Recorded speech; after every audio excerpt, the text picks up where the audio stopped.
안녕하십니까 믿음의 형제자매 여러분.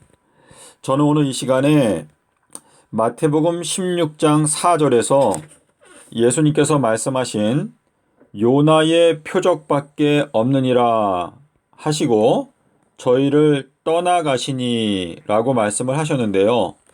여기에 이 떠나가신다라고 하는 이 표현을 가지고 저희가 하나님의 뜻을 헤아려 보는 시간을 갖고자 합니다. 자, 예수님께서 요나의 표적밖에 없다라고 말씀을 하시고 저희들을 떠나가셨다라고 하셨는데, 요 떠나가셨다라고 하는 요 표현이 요한복음 12장 36절에서도 말씀하시기를 빛이 있을 동안에 빛을 믿으라. 그리하면 빛의 아들이 되리라. 이 말씀을 하시고 저희를 떠나가셔서 숨으시니라라고 기록하고 있습니다.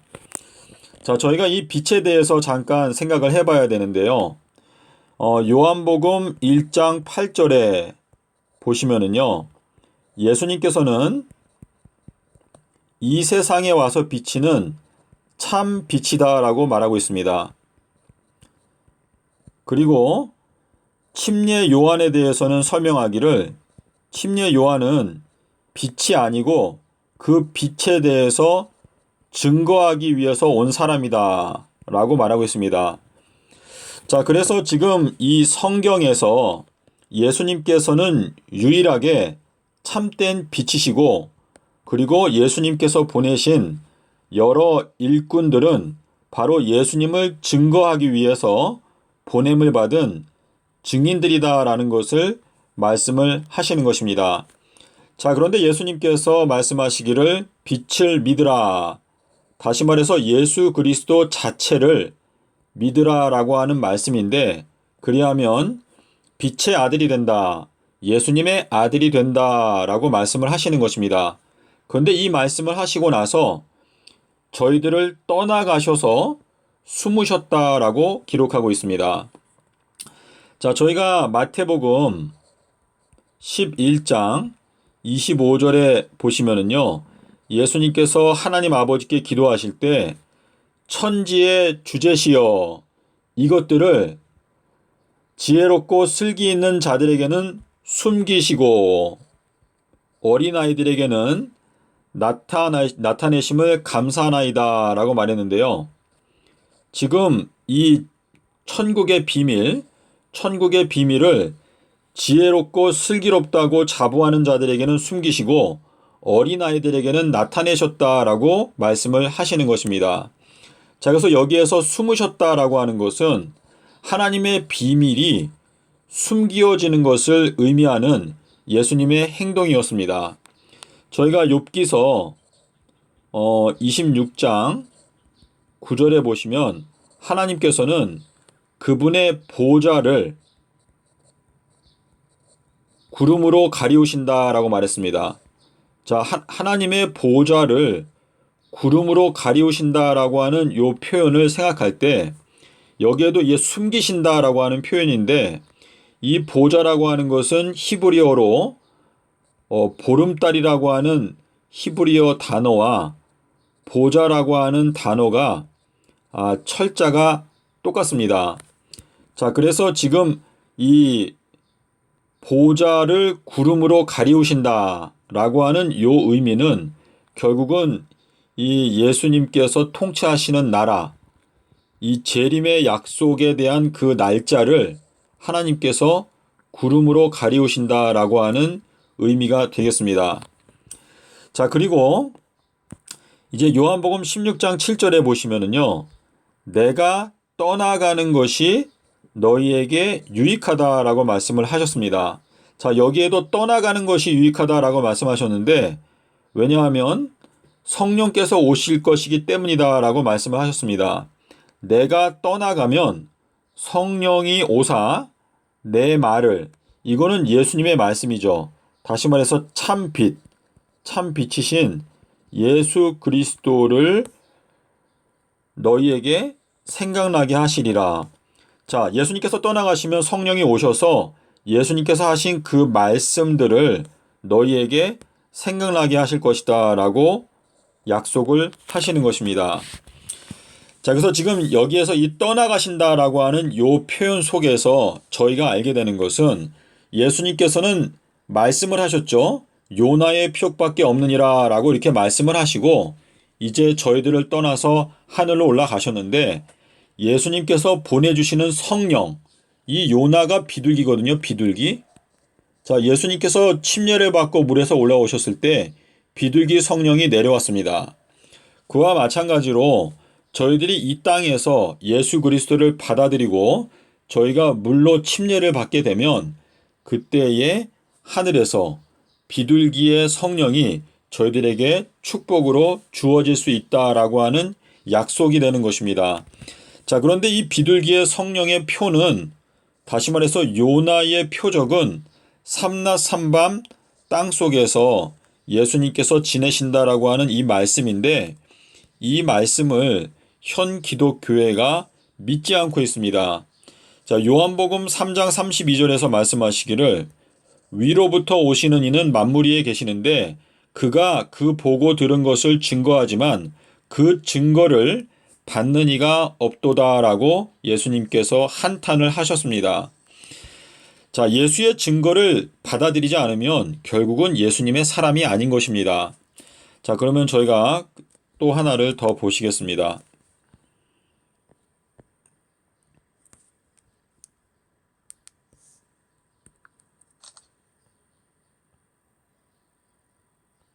자, 여기 이 삼낮 삼밤 땅 속에서라고 하는 요 표현은 바로 요나의 표적, 비둘기의 표적, 순결의 표적인데 이것은 좌우의 날성 검이다라고 표현을 하였습니다. 자, 지금 예수님의 입에서는요, 좌우의 날성 검이 나오는데 예수님께서 이 땅에서 공생애를 하실 때 예수님의 입에서 나오는 것을 책 잡고자 노력하더라라고 말을 했는데요. 이 예수님의 그 공생애 동안에 바리새인들이나 사두개인들이나 여러 사람들이 예수님이 하는 말을 잘 듣고 그 말 중에서 잘못된 것이 있는지 찾기 위해서 굉장히 노력을 하였습니다. 그래서 여기에서 보는 대로 그의 입에서 나오는 것을 책 잡고자 하더라라고 말했는데요. 이 예수님의 입에서 나오는 그 말씀이 바로 영이고 그리고 생명이다라고 말씀하셨습니다. 자, 그런데 우리가 이 계시록 2장 12절에 보시면은요. 좌우에 날선 검을 가진 이가 가라사대 마태복음 12장 40절에서 인자가 삼낮 삼밤 땅 속에서 지내리라. 자, 이것이 예수님께서 주시는 유일한 표적이다 그랬습니다. 유일한 표적. 자, 유일한 표적은 요나의 표적, 인자의 표적밖에 없는데 인자가 땅 속에서 삼낮 삼밤을 지내리라. 이것이 결국은 좌우의 날선 검이라는 뜻이 되겠습니다. 자, 우리 욥기서 9장 3절에 보시면 사람이 하나님과 쟁변할지라도 천마디에 한마디도 대답하지 못하리라 라고 말씀을 하셨는데요.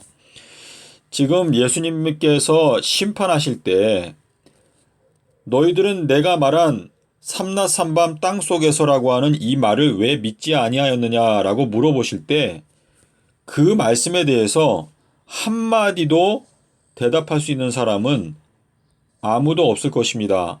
그러므로 저희가 지금 예수님의 말씀, 참빛, 이 참빛이신 예수 그리스도를 저희가 믿지 아니하면 저희들이 그 하나님의 심판을 결단코 피할 수 없게 될 것입니다.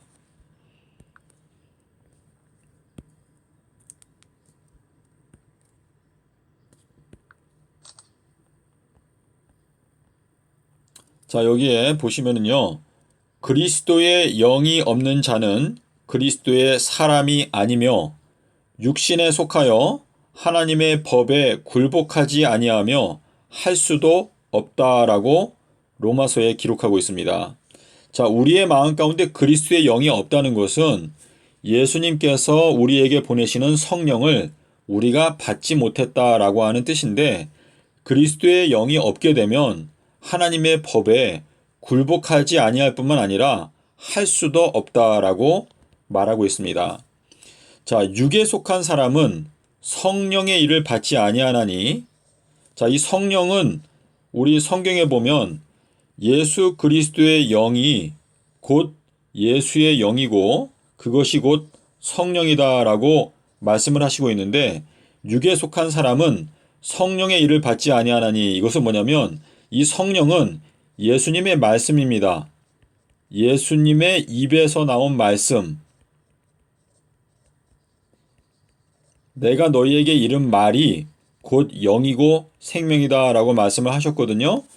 그래서 육에 속한 사람은 예수님의 입에서 나온 말씀을 받지 아니하나니 저희에게는 미련하게 보이며 또 깨닫지도 못하나니 이런 일은 영적으로라야 분변함이니라 라고 말씀을 하셨습니다.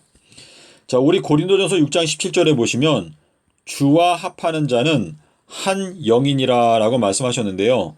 자, 예수님께서는 우리 물침례를 받으셨을 때 비둘기 모양의 성령이 예수님 위에 오셨습니다.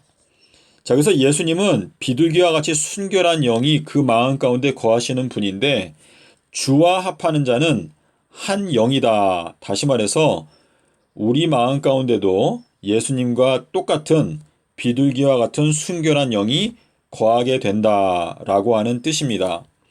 자, 그래서 우리 이 성령은요, 아버지께서 내 이름으로 보내실 보혜사 성령, 요한복음 14장 26절에서 말씀하시기를 성령은 예수님의 이름으로 오신다. 다시 말해서 예수 그리스도를 증거하기 위해서 오시는 것이 성령이다라고 말하고 있는 것입니다. 자, 그래서 비둘기의 표는 삼낮 삼밤 땅속에서라고 하는 이 말씀인데요. 이 말씀을 여러분께서 깨닫기 위해서 겸손한 마음으로 하나님 앞에 간절히 간구할 때 하나님께서 저희들에게 깨달음을 주시고 저희가 예수 그리스도와 한 영으로 영접을 받을 수 있는 가능성이 생기게 되는 것입니다. 아버지께서 이끌지 아니하시면 어느 누구도 예수님께로 올 수 없다고 말씀을 하셨습니다. 이 내용은 저희들이 이 땅에서 살고 있는 인간 관계에도 역시 적용이 됩니다. 아버지 하나님께서 이끌어주지 아니하시면 어느 누구도 이 진리 안에서 하나로 연합할 수가 없게 되는 것입니다. 자, 그러므로 저희가 아버지 하나님께 아버지의 뜻이 하늘에서 이루어진 것처럼 이 땅에서도 이루어질 수 있도록 저희가 기도하는 가운데 아버지께서 기뻐하시는 자들, 진리 안에서 기뻐하는 자들이 하나로 연합될 수 있도록 하나님께서 역사를 하실 건데, 그 하나님의 역사 속에서 나도 포함될 수 있도록 저희가 하나님께 겸손한 마음으로 간구하면서 이 비둘기의 성령의 표 삼낮 삼밤 땅속에서라고 하는 이 말씀을 연구하기 위해서 노력한다면 저희들은 말 그대로 빛의 아들이 될 수 있을 것입니다. 자, 제가 아까 말씀드린 내용 가운데 한 가지 제가 빼놓은 게 있는데요. 그거 잠깐 말씀드리고 영상을 마치겠습니다. 자, 빛이 있을 동안에 빛을 믿으라. 그리하면 빛의 아들이 되리라. 자, 여기에 나오는 요 빛의 아들이라고 하는 요 표현은요, 데살로니가 전서 5장, 제가 한번 펴보겠습니다. 데살로니가 전서 5장, 5장 4절인데요. 4절부터 보시면은요. 자, 우리 1절에서 이렇게 말했습니다. 때들과 시기들에 관해서는 너희들에게 쓸 말이 없는데, 자, 4절에 가면 너희들은 어두움에 있지 아니하기 때문에 그 날이 도적과 같이 너희에게 임하지 못하리니 이는 너희들이 빛의 아들들이고 낮의 아들들이기 때문에 그 날이 너희들에게 도적과 같이 임할 수가 없다라고 말했습니다. 자, 그래서 우리 지금 이 빛의 아들들, 빛의 아들이다라고 하는 요 뜻은 결국은 예언의 말씀을 깨닫기 때문에 이 마지막 예수님의 재림의 사건이 도적과 같이 임할 수가 없다라고 하는 뜻입니다. 자, 그래서 지금 저희가 요나의 표적을 깊이 있게 연구하게 되면 저희들이 빛의 아들이 될 수 있고 결국은 주님의 날이 저희들의 마음 가운데는 확실하게 깨달아지기 때문에 저희가 예언의 말씀을 깨닫고 빛의 아들이 되어서 때를 따라서 양식을 나누어 주고 이 세상을 경고할 수 있는 그러한 사명을 저희가 충분히 감당할 수 있게 된다라고 하는 뜻이 되겠습니다. 지금 이 마태복음 16장 4절에 여러분께서 보시면은요, 너희가 날씨, 천기는 분별할 수 있으면서 어찌하여 시대의 표적은 분별하지 못하느냐? 너희들이 어떻게 예언의 말씀을 깨닫지 못하느냐? 어떻게 미래를 알지 못하느냐? 라고 말씀하시면서 예수님께서 이 시대에게 요나의 표적밖에는 줄 것이 없다라고 말씀하셨는데 결국은 요나의 표적을 연구하게 되면 이 시대의 표적을 깨닫게 되고 미래를 이해할 수 있게 된다라고 하는 약속을 주신 것입니다. 믿음의 형제자매 여러분, 지금은 저희들의 마음 가운데 성령이 필요합니다. 누가복음 11장 13절에서 약속하신 대로 여러분께서 기도하실 때 반드시 하나님께 성령을 보내주시기를 간구하시고 나서 그리고 마태복음 12장 40절에서 말씀하신 요나의 표적을 깨닫기 위해서 정직하고 진실된 마음으로 열렬하게 성경을 연구하신다면 하나님께서 여러분에게 은혜를 베푸시리라 생각합니다. 감사합니다.